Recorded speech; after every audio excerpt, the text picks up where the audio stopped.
semua di ruangan ini untuk mengikuti kegiatan IKT atau pembahasan dari saya pribadi selaku CGP Angkatan 8 di aksi nyata modul 1.4 mengenai budaya aksi. Selanjutnya pengarahan dari Bapak Kepala Sekolah terlebih dahulu kepada Bapak Dev dan saya hormat di Bismillahirrahmanirrahim. Assalamualaikum warahmatullahi wabarakatuh. Alhamdulillahirabbil alamin wassalatu wassalamu ala asyrofil mursalin wa ala alihi wa sahbihi ajmain. Yang saya hormati Ibu Bapak Dewan Guru SD Cikoneng dan SD Cikoneng. Alhamdulillah pada hari ini kita bisa berkumpul dalam rangka silaturahim, terutama tentang pembelajaran dan akan membahas tentang pembelajaran budaya positif ya Pak Dede. Salawat beserta salam semoga tercurahkan kepada junjungan kita Nabi Muhammad Sallallahu Alaihi Wasallam beserta keluarga, sahabat dan kita semua, mudah-mudahan menjadi pemimpin yang baik ya. Amin. Semoga ibu-ibu kami mengucapkan terima kasih dengan adanya program dari pemerintah tentang guru penggerak ya. Guru penggerak ini kita alhamdulillah di Kecamatan Padarincang di tahun ini ada 3 orang yang lulus guru penggerak, betul kan ya?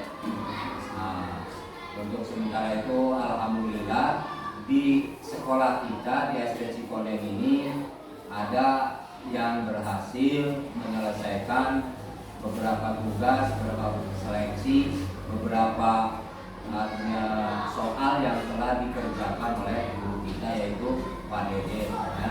Alhamdulillah kita patut bersyukur kepada Allah dari sekian banyak orang, dari sekian banyak guru yang ada di Kecamatan Padarincang, artinya ada yang dari SD kita, yaitu berarti suatu kebanggaan buat kita, buat contoh bagi teman-teman guru yang ada di ruangan ini. Maka daripada itu kami mengucapkan selamat kepada Pak Dede terus berjuang demi kebaikan pendidikan yang ada di khususnya di Kecamatan Padarincang, umumnya di seluruh Indonesia. Maka daripada itu kita ikuti apa pemaparan dari Pak Dede nanti, mudah-mudahan menjadi bekal kita atau buat ilmu kita untuk mentransfer dari Pak Dede untuk kepentingan kita mengajarkan ibu dan bapak di masing-masing kelas. Maka daripada itu mungkin untuk meningkat waktu mungkin dari bapak hanya sekian dan terima kasih. Wabillahi taufiq wal hidayah. Assalamualaikum warahmatullahi wabarakatuh. terima kasih pada Bapak Kepala Sekolah yang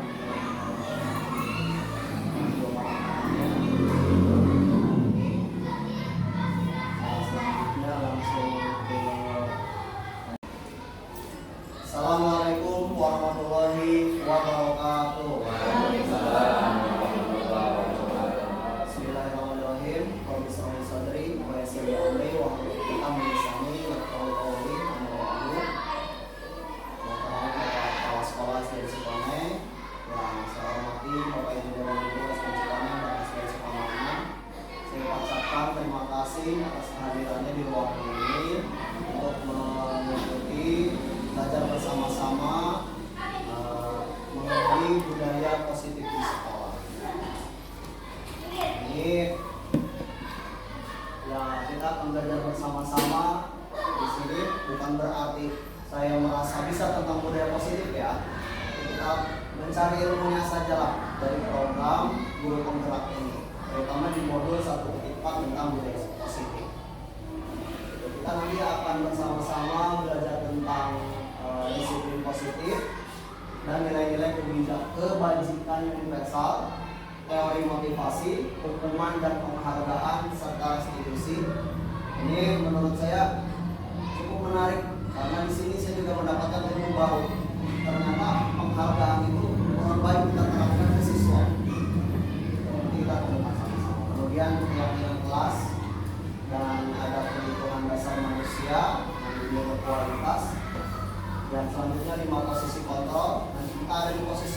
menerima sebagai guru. Ada 5. Ya, kita ada di posisi mana nih dari 5 ini? Kemudian yang terakhir, ini yang kita inginkan, yaitu restitusi. Segitiga restitusi. Jadi bagaimana memecahkan masalah tentang disiplin di sekolah dengan restitusi ini. Tapi kalau misalkan materi-materi ini tidak kita pelajari, tidak kita bahas, akan susah untuk melaksanakan restitusi ini. Disiplin positif. Mendengar kata disiplin, kira-kira apa yang ada di benak Bapak ini? Mengikuti aturan. Aturan. Tata waktu. Aturan. Disiplin dimaknai menjadi sesuatu yang dilakukan oleh seseorang pada orang lain untuk mendapatkan kepatuhan. Definisinya secara bahasanya, seseorang yang memiliki disiplin diri berarti mereka bisa bertanggung jawab kepada apa yang dilakukannya karena mereka mendasarkan tindakan mereka pada nilai-nilai kebajikan universal ini. Jadi bukan dari eksternal lagi motivasinya, tapi dalam diri sendiri. Tanggung jawab terhadap nilai-nilai kebajikan universal. Itu dibahas kebajikan universal. Nah, ini nilai-nilai kebajikan universal itu seperti ini. Nilai-nilai kebajikan universal berarti nilai-nilai kebajikan yang disepakati bersama tanpa memandang suku, bangsa, agama maupun latar belakangnya. Contohnya apa kira-kira? Nilai-nilai kebajikan. Profil pelajar Pancasila itu salah satunya, nomor 1. Nilai-nilai Kalau kebajikan. misalkan mengerjakan PR, Nah, itu mana itu? Tanggung jawab, menghormati, menghargai, itu memakai seragam, itu memakai seragam, disiplin. Nah, betul, gotong royong ada di profil pelajar Pancasila ya. Gotong royong, mandiri. Nilai-nilai ini sebagai payung kita dalam berperilaku. Kemudian, nilai-nilai kebajikan adalah sifat-sifat positif manusia yang merupakan tujuan mulia yang ingin dicapai setiap individu. Baik, kita ke selanjutnya. Ini berkaitan dengan yang tadi, teori motivasi, hukuman, dan penghargaan serta restitusi. Jadi ada 3 motivasi manusia berperilaku.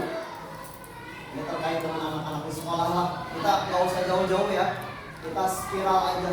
Spiral itu seperti lingkaran obat nyamuk. Nggak muluk-muluk sampai kecamatan kita mau gerakan atau satu sekolah kita disiplinkan. Yang penting lingkungan sekitar kita dulu, kelas muter gitu seperti obat nyamuk. Kalau kelas sudah rapi, ya minimal mengimbas ke kelas sebelahnya. Sampai alhamdulillah bisa sekolah lagi. 3 motivasi manusia dalam berperilaku. Yang pertama, menghindari hukuman. Betul ya? Menghindari hukuman. Datang tepat waktu karena supaya tidak dihukum oleh kepala sekolah. Kemudian yang kedua, ingin mendapatkan penghargaan. Rajin ke sekolah karena ingin angka kreditnya bagus. Itu motivasi kita. 1, menghindari hukuman. Yang kedua, ingin mendapatkan penghargaan. Tapi di 2 ini adalah motivasi ekstrinsik yang dari luar, sifatnya sementara. Nggak ada kepala sekolah mah, kita bebas lagi. Betul nggak ya? Betul ya? Tapi kalau motivasinya intrinsik dari dalam diri kita, tanggung jawab, karena tanggung jawab. Karena saya yakin ketika saya datang itu menjadi teladan bagi anak-anak, ini yang akan mengakar yang kuat. Kalau motivasinya dari dalam diri itu menjadi orang yang mereka inginkan dan menghargai diri sendiri dengan nilai-nilai yang mereka percaya. Ini terkait tadi ya, kebajikan universal itu. Jadi ada 3 kita dalam berperilaku motivasi. Kemudian kita sering melakukan hukuman ke anak-anak. Ternyata dampaknya luar biasa. Ini kriteria hukumannya, ciri-ciri karakteristik hukuman. Hukuman ini bersifat tidak terencana atau tiba-tiba. Anak terlambat langsung suruh push up, tiba-tiba, nggak ada rencana sama sekali. Suruh suruh lari keliling lapangan. Ada hukuman, ada konsekuensi. Ada hukuman, ada konsekuensi. Hukuman itu tidak tercatat, tapi kalau konsekuensi sudah direncanakan dan anak-anak. Kalau tidak kalau buang sampah sembarangan didenda misalkan sedikit, itu konsekuensi. Tapi nggak nyambung konsekuensinya. Konsekuensi itu harus balance, harus nyambung, seimbang. Apa yang dilakukan kesalahannya, konsekuensinya harus nyambung. Nggak bikin PR suruh keliling lapangan, kan nggak nyambung. Tapi kalau tidak buat PR, dia kehilangan waktu istirahatnya untuk mengerjakan, kan begitu ya. Jadi konsekuensinya seimbang, gitu, nyambung. Nah, kalau hukuman di sini, anak tidak tahu apa yang akan terjadi dan tidak dilibatkan, tiba-tiba dihukum aja. Hukuman bersifat satu arah dari pihak guru yang memberikan, dan murid hanya menerima suatu hukuman tanpa melalui suatu kesepakatan. Nggak ada kesepakatan sama sekali kalau hukuman. Dan yang terakhir, hukuman yang diberikan berupa fisik maupun psikis, itu murid akan merasa disakiti oleh suatu perbuatan dengan adanya kata-kata. Sekarang hukuman, kemudian ini konsekuensi. Biasanya bapak ibu guru di sekolah mau konsekuensi lah, nggak ada yang mau menghukum. Konsekuensi gitu ya. Konsekuensi ini sudah terencana atau sudah disepakati, sudah dibahas dan disetujui oleh murid. Kayak gitu, yang tidak piket bisa didenda 1.000, yang datang terlambat pungut sampah 5. Itu konsekuensi sudah disepakati bersama dengan siswa di kelas. Kemudian umumnya bentuk-bentuk konsekuensi dibuat oleh pihak guru atau sekolah. Murid juga sudah mengetahui sebelumnya konsekuensi yang akan diterima bila ada pelanggaran. Yang terakhir, murid yang selanjutnya, murid dibuat tidak nyaman, tapi jangka waktunya pendek. Beda dengan hukuman. Kalau hukuman jangka waktunya tidak nyamannya panjang, bisa-bisa dendam sampai lulus kayak si guru nih gitu ya. Ada yang begitu ya, pernah menghukum saya keinget aja. Jadi jangka waktunya panjang kalau hukuman. Kalau ini konsekuensi tidak nyaman tapi jangka waktunya pendek. Yang terakhir, konsekuensi biasanya diberikan berdasarkan sesuatu data yang umumnya dapat diukur. Nah, ini penghargaan yang saya katakan tadi, ini menurut saya ilmu baru. Kalau kita memberikan penghargaan ke siswa, ternyata penghargaan itu efektif jika kita menginginkan seseorang melakukan sesuatu yang diperlukan dalam jangka waktu pendek, tidak dalam jangka waktu panjang. Hanya pendek aja kalau kita beri penghargaan. Tidak ada penghargaan, ya udah mereka kembali lagi ribut di kelas segala macam ini. Jadi jangka waktunya pendek. Nih, penghargaan merusak hubungan. Betul nggak coba? Penghargaan merusak hubungan. Yang besti berdua, satu orang juara 1, satu orang juara 2, akhirnya ada iri, cemburu sosial, menciptakan persaingan. Ternyata penghargaan juga bisa merusak hubungan. Kemudian penghargaan hukum. Yang tidak mendapatkan penghargaan akan merasa dihukum. Kenapa merasa dihukum? Kita UI Fatma datang pagi itu luar biasa, bagus kata saya gitu ya. Bu Ipat rajin amat, pas Munding ketemu dengan saya biasa aja pagi-pagi. Nah, Munding merasa dihukum. Penghargaan, ini Bu Ipat lagi puji-puji, Munding mah enggak gitu kan. Nah itu ini penghargaan menghukum. Tapi kita masih boleh ya. Nah terakhir, ini seharusnya mah di bagian restitusi. Jadi restitusi itu menciptakan kondisi bagi murid untuk memperbaiki kesalahan mereka sehingga mereka bisa kembali pada kelompok mereka dengan karakter yang lebih kuat.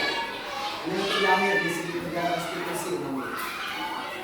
Restitusi juga proses kolaboratif yang mengajarkan murid untuk mencari solusi untuk masalah mereka dalam membantu murid berpikir tentang orang yang seperti apa yang mereka inginkan, bagaimana mereka harus memperlakukan orang lain. Jadi nanti di akhir bagaimana sih kita menciptakan restitusi itu. Jadi meskipun kita sudah melakukan hukum,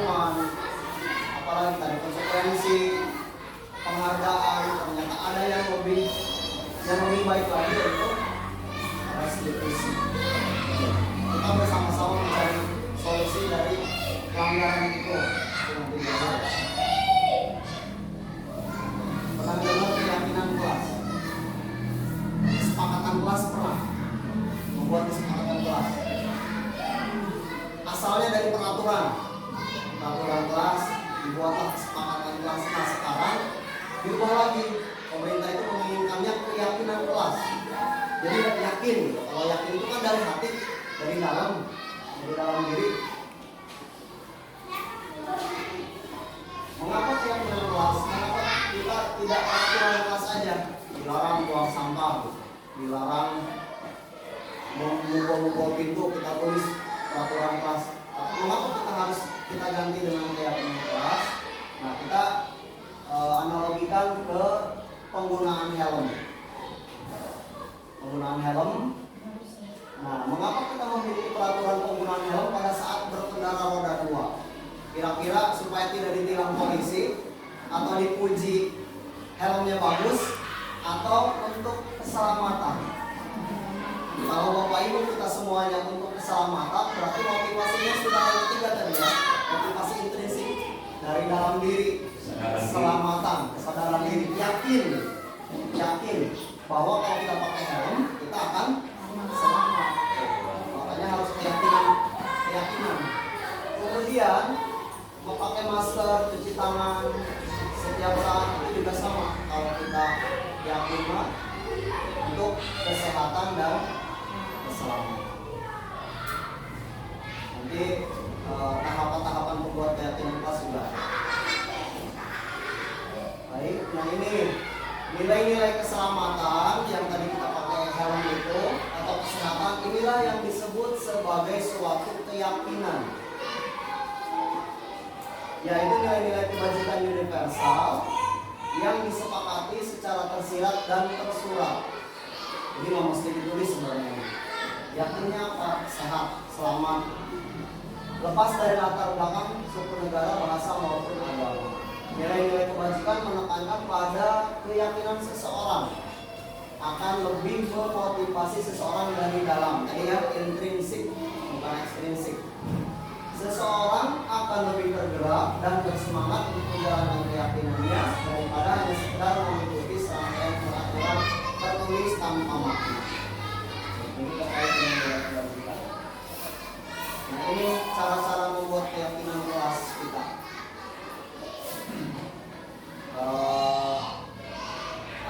Ini karakteristik dulu, karakteristik dari keyakinan kelas, pembentukan keyakinan sekolah atau kelas. Kita kelas saja dulu ya. Pertama, keyakinan kelas itu bersifat lebih abstrak daripada peraturan yang lebih rinci dan konkret. Artinya begini, kita buat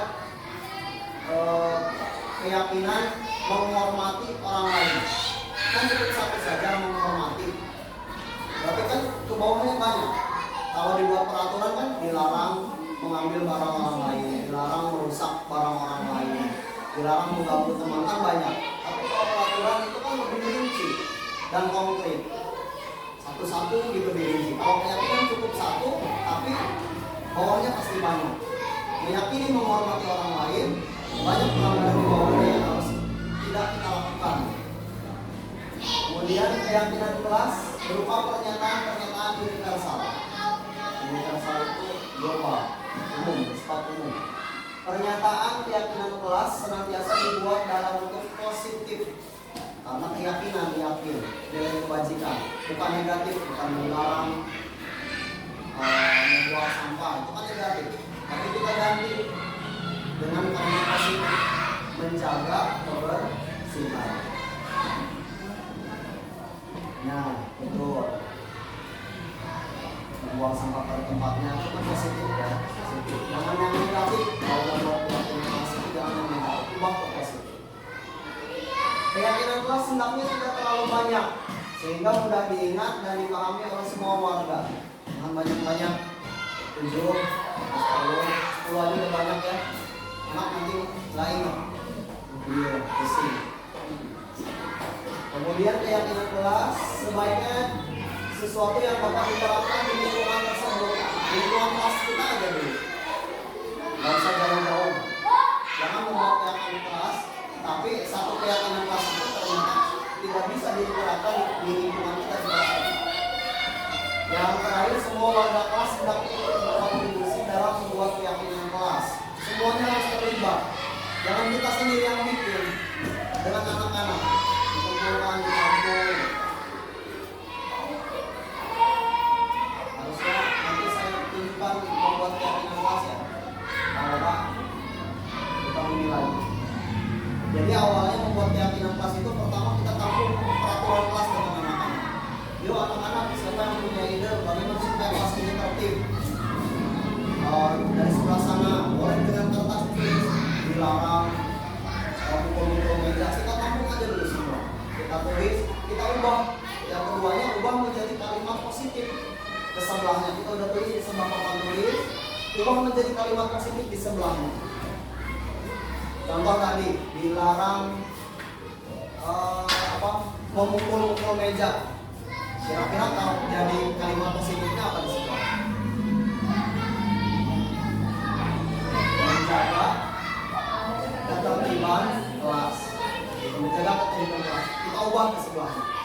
Setelah diubah semua keyakinan kelas itu, kita cari nilai kebajikannya apa. Menjaga ketertiban kelas, nilai kebajikannya apa? Aman, nyaman, damai. Tulis lagi di sebelahnya. Itu sampai nanti contoh menghormati tadi itu ya, menghormati orang lain kan banyak nanti di bawah anak-anak peraturannya itu.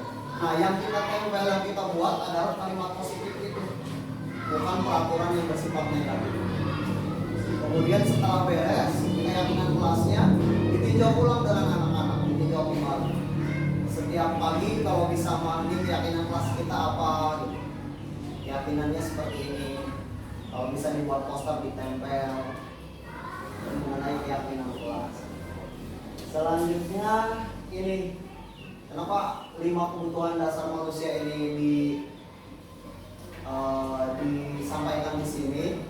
Karena nanti di restitusi di tadi yang terakhir yang kita lebih baik ya, yang kita anggap paling baik lah dari hukuman, konsekuensi, penghargaan dan restitusi itu kita harus tahu dulu kenapa sih anak bertingkah seperti ini, kenapa sih anak berantem. Kita harus tahu dulu kebutuhan dasar anak itu. Kebutuhan dasar manusia itu ada 5, ada survival, bertahan hidup. Contohnya apa kira-kira anak? Pelanggaran anak yang bertahan diri, kedorong, langsung marah, langsung mukul. Berarti kan dia bertahan hidup, bertahan diri. Kedorong sedikit dia marah gitu, langsung ikut mukul, akhirnya berantem. Kita harus paham kebutuhan mereka dulu. Kemudian kekuasaan, power. Tiba-tiba ngambil punya orang pakai aja. Tapi kan dia ingin menguasai gitu kan, ingin dikuasai. Kemudian kasih sayang, love. Kebebasan, freedom. Bebas, ingin bebas, tidak mau mengerjakan PR, tidak mau nulis, berarti anak itu ingin bebas. Senangan, fun, lari-larian, main bola di sini. Sering ya kita ya anak-anak main bola di teras. Ini berarti dia sedang mencari kesenangan. Nah, ini juga terkait posisi kita dalam menangani anak-anak yang melakukan pelanggaran di sekolah. Ada di posisi mana kita ini? Penghukum ini posisi paling yang tidak boleh dilakukan. Semakin ke bawah ini semakin baik. Penghukum udah pasti tadi sudah dibahas ya, dengan hukuman itu nada suaranya langsung tinggi, kemudian spontan, tidak ada apa-apa lagi, tidak ada peraturan, langsung dihukum. Tidak membuat PR, langsung keliling lapangan, itu penghukum. Di sekolah kita tidak ada guru yang seperti itu ya, tidak ada penghukum. Pembuat merasa bersalah, ada nggak? Bagaimana coba guru yang mempunyai sifat pembuat merasa bersalah untuk anak? Ibu mau udah capek-capek ngebersihin kelas, kamunya ngotorin lagi. Nggak menghukum, tapi membuat anak merasa bersalah. Kemudian sebagai teman, kita sebagai teman kelasnya, nanti bapak dimarahin kepala sekolah. Jadi santai dengan anaknya, tidak menghukum, tidak merasa, tapi merasa diri sebagai teman, sebagai pemantau. Dia nadanya data. Kalau di tadi di 3 motivasi ini masuknya ke apa tuh tadi, habis hukuman, konsekuensi ya, konsekuensi. Jadi ada anak yang tidak mengerjakan PR karena ada peraturannya bahwa yang tidak mengerjakan PR akan mengerjakan di waktu istirahat. Ini masuknya ke guru yang pemantau. Jadi tidak dihukum, tidak dibuat merasa bersalah, tidak seperti teman, tapi dia langsung, kamu mengerjakan PR-nya nanti pas istirahat. Yang lain istirahat, kamu tidak. Itu pemantau. Tapi tidak ditinggalkan, ditemani. Karena posisinya pemantau. Kalau ditinggalkan, ya dia mungkin tidak mengerjakan PR. Posisi pemantau. Nah, yang terakhir, ini yang paling baik sebagai seorang manajer. Kembali lagi nanti ke restitusi yang awal, bersama-sama memecahkan masalah, mencari solusi supaya anak tidak merasa dihukum, anak tidak merasa dirugikan. Kembali lagi ke teman-temannya dengan harga dirinya. Restitusi itu sebagai seorang manajer ditanya, gitu kan, kenapa kamu tidak mengerjakan PR? Kira-kira apa keyakinan apa atau solusi apa supaya besok tidak datang terlambat? Itu di posisi manajer ini seharusnya kita di sini, seharusnya. Kemudian yang terakhir ini mengenai segitiga restitusi yang saya pernah melakukan ini, di upload itu di grup ya, pernah melalui segitiga restitusi. Jadi memecahkan masalah ketika ada anak yang melakukan suatu pelanggaran. Ini yang paling baik ada tidak dengan hukuman, tidak dengan konsekuensi, tidak dengan penghargaan, tapi dengan restitusi. Bagaimana langkah-langkah kita melakukan segitiga restitusi? Ini langkah-langkahnya. Kalau kita melakukan ini ketika anak melakukan pelanggaran, berarti kita ada di posisi manajer. Guru itu ada di posisi manajer, menstabilkan identitas. Caranya bagaimana menstabilkan identitas? Anak dituduhkan dulu, biasa kita ngobrol ya di luar, maksudnya bukan di tempat di depan umum, bukan 4 mata. Kalau yang pelanggarannya 2 kita berarti bertiga, kalau 1 yang berdua. Distabilkan dulu identitasnya, ditanya kenapa, apa yang terjadi. Contoh sajalah 1, anak melempar makanan, pas melempar kena pajaka. Misalkan lempar-lempar makanan itu jajan, pas melempar kena pajaka. Distabilkan dulu identitasnya, ditanya apa yang terjadi, biar mereka keluarkan. Nah, ketika setelah beres itu, kita jangan dulu ke sini. Masih Bapak juga misalkan pernah melakukan kesalahan. Jadi anak tidak dibuat bersalah. Bapak juga pernah melakukan kesalahan. Tuh. Tapi misalkan, nah, baru nih validasi tindakan yang salah di sini terkait lagi ke 5 kebutuhan manusia. Kita udah siap-siap. Ini anak lempar-lempar makanan ini, kenapa? Apa coba tadi? 5 kebutuhan dasar manusia. Lempar-lempar makanan dari kesenangan, uang, gitu ya. Nah, jadi kita validasi tindakan yang ini, validasi tindakan yang salah. Jadi Bapak tahu, anak-anak itu jam istirahat ingin bersenang-senang. Misalkan taruhlah Anton, misalkan ya, Anton melakukan seperti itu ingin mendapat kesenangan. Tapi ada hal yang lebih baik lagi untuk bersenang-senang di jam istirahat. Betul tidak begitu ya? Selain melempar-lempar makanan. Itu ada, tawarkan solusinya. Nah, di sini baru tanyakan keyakinan. Apa keyakinan yang kita yakini di sekolah kita ke anak-anak? Karena berkaitan lagi dengan keyakinan kelas tadi yang kita buat di awal, ya, menghargai atau menghormati orang lain. Kan tidak menghormati ya, melempar-lempar kena pajaka. Setelah itu tawarkan solusi juga di sini. Bukan tawarkan solusi ya, tanya kira-kira bagaimana, bagaimana baiknya untuk menyelesaikan masalah ini. Masalah ini harus selesai. Biarkan anak dulu yang mencari solusinya. Saya akan meminta maaf misalkan ke pajaka, tidak akan mengulanginya kembali. Seharusnya seperti itu. Nah, saya berikan satu contoh saja ya, yang paling baik di kasus.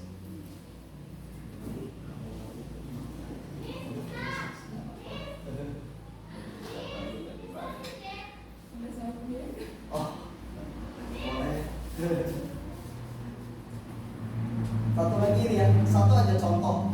Seorang guru melakukan tindakan restitusi, berarti posisi dia sebagai manajer. Anto dan Dino sedang bermain bersama di lapangan basket. Tiba-tiba terlibat dalam sebuah pertengkaran antar guru. Dino pun menjadi emosi dan mengadakan kontak fisik menarik meja Anto dengan kasar sampai 3 kancingnya terlepas. Pada saat itu guru piket langsung melerai mereka dan membawa mereka ke ruang kepala sekolah. Ibu Suti sebagai kepala sekolah berupaya menenangkan keduanya. Ini yang dilakukan oleh Bu Suti. Yang pertama tadi menstabilkan identitas. Dino, sepertinya kamu saat ini sedang marah sekali. Kata kepala sekolahnya ya ke anaknya. Mendengar itu, Dino pun mengalir bercerita tentang kesalahan hatinya. Ibu Suti pun melanjutkan bahwa membuat kesalahan adalah hal yang manusiawi. Jadi stabilkan identitasnya. Membuat kesalahan adalah hal yang manusiawi. Bolehlah ibu juga pernah melakukan kesalahan seperti itu, gitu kan? Dan bahwa mempertahankan diri, nah keyakinan tuh, kebutuhan manusia ya, mempertahankan diri, survival, bertahan hidup. Bahwa mempertahankan diri adalah hal yang penting. Namun meminta Dino memikirkan cara lain yang lebih efektif karena saat itu Dino berada di ruang kepala sekolah. Jadi tidak langsung dijudge kamu salah atau apa. Kita stabilkan identitasnya. Cari dulu keyakinannya apa tadi, kesenangan kebutuhan manusianya apa. Berarti kan di sini dia bertahan diri, mempertahankan diri. Ibu Suti melanjutkan bertanya tentang keyakinan sekolah yang disepakati. Apakah Dino bersedia memperbaiki kesalahan yang telah dilakukan terhadap Anto? Dino pun akhirnya perlahan mengangguk. Kemudian Ibu Suti balik bertanya kepada Anto, hal apa yang bisa dilakukan Dino untuk memperbaiki masalah? Anto menjawab, saya perlu kancing diperbaiki Bu. Kata Antonya ya, saya perlu kancing saya diperbaiki. Kemudian ibu saya akan sangat marah kalau melihat kancing baju saya sampai copot 3 kancing begini. Ibu Suti pun kembali bertanya ke Dino, apakah yang akan dia lakukan untuk menggantikan 3 kancing Anto yang terlepas. Jadi dicari solusinya, ditanya solusinya. Dino berpikir sejenak, namun menjawab, wah tidak tahu Bu, saya lem kembali mungkin ya Bu. Kalau kita langsung tertawa mungkin ya, mendengar anak mau ngelem gitu kan. Tetapi Ibu Suti berpikir sebentar dan menanggapi, kalau direm akan mudah terlepas kembali Dino. Bagaimana kalau kamu menjahit saja? Bersediakah kamu? Dino tampak ragu-ragu dan menanggapi, menjahit? Mana saya tahu bagaimana menjahit. Ibu Suti meneruskan, apakah kamu bersedia belajar menjahit? Dino berpikir sejenak, memandang ke meja Anto dan menanggapi, yang mengajari saya siapa Bu? Kira-kira Bu Suti ini kan gak langsung ngasih solusi ya, terus bertanya dan bertanya supaya Anto dapat solusinya sendiri. Dengan cepat Bu Suti menjawab, Pak Irfan, guru tata busana. Dino kembali sejenak, memandang ke meja Anto tanpa kancing. Akhirnya Dino mengangguk tanda menyetujui dan sepanjang siang itu Dino belajar menjahit dan memperbaiki kemeja Anto. Terakhir kali terlihat kedua anak laki-laki tersebut, Dino dan Anto, pada jam pulang sekolah mereka sudah bercengkrama dan bersinggah-gurau kembali. Kembali lagi mereka ke lingkungannya dengan harga dirinya. Kita idealnya seperti ini restitusi itu di posisi manajer. Itu saja mungkin Bapak Ibu. Ada yang mau kita diskusikan? Oke ya.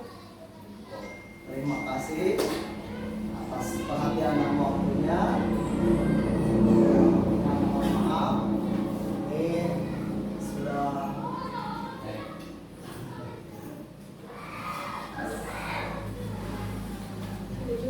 kita tutup bersama-sama dengan membaca hamdalah. Terima